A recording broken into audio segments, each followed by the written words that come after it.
This is the last month of the year. We are rounding off the year of our total transformations. And I think one of the best ways to evaluate your life is to ask, what was I in January? Physically, spiritually, and otherwise. And look at what you are currently. What are those visible changes that have taken place in my life, in my home, in my family, spiritually, and even physically? So transformation also starts with where? With the mind. And we have considered the importance of the mindset. The place of your mind, how your mind is set, will likely determine what you receive, how your life become, what you turn out to be. Double-mindedness speaks of the man or woman who tries to split his or her energies between the world system and the word of God. Other words that are closely related to this are wavering in the mind, undecided. The one thing that I love about US election is that when they are trying to do some postulations about election, before the election we hold, they will talk about those who want to vote Democrats, those who want to vote Republicans, and they will say the on what? Undecided.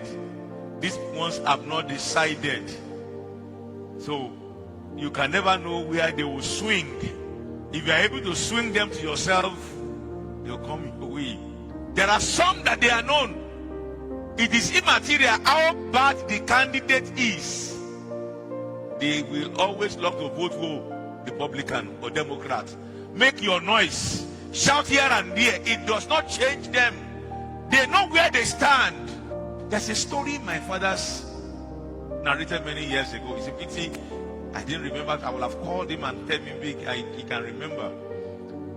But I remember that it was a story concerning that animal, that mammal called bat. Probably if I ask Lola, you may know the story behind it. Why the bat is not a rat and is not a bird. Kosheku, kosheye. Many of us have seen bats. Though it has wings, it can fly, but it's still not what? When they are holding the council meeting of the birds, the bat must not attend. They will say, no, sorry, you are not like us. Look at your mouth. Which bird do you see like that? And when they are holding meeting of rats, rodents, he cannot attend because they will say, which family, which lineage do you see a rat? So it is a class on its own, not a rat. Though it looks like a rat, if you remove the wings and whatever, it is a rat to us. And if you can change the shape, it looks like what? You know what gave the bat out?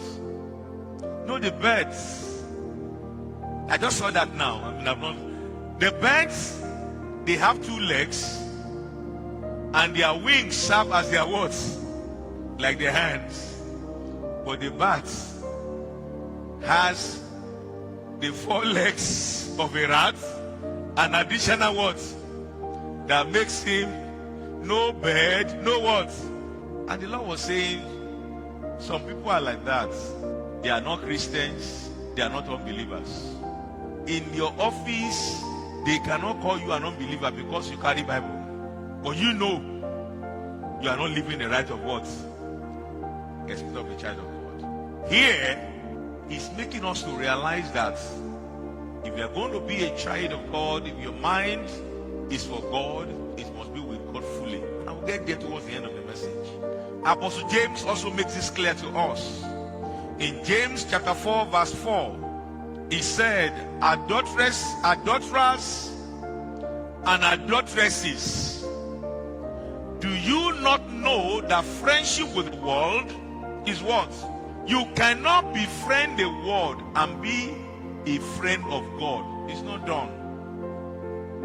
You either befriend God, and we know that you are an enemy of the world, or you befriend the world and you are what? Enemy of God.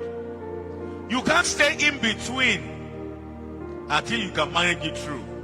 He also added in James chapter 4 verse 8, and I love to read that. He said, draw near to God and he will do what? He will draw near to you. Cleanse your hands, you sinners, and purify your hearts, you what? Double-minded. From this text, I can tell you that the double-minded man is a man with dirty hands, dirty hearts, and such a man is far from whom?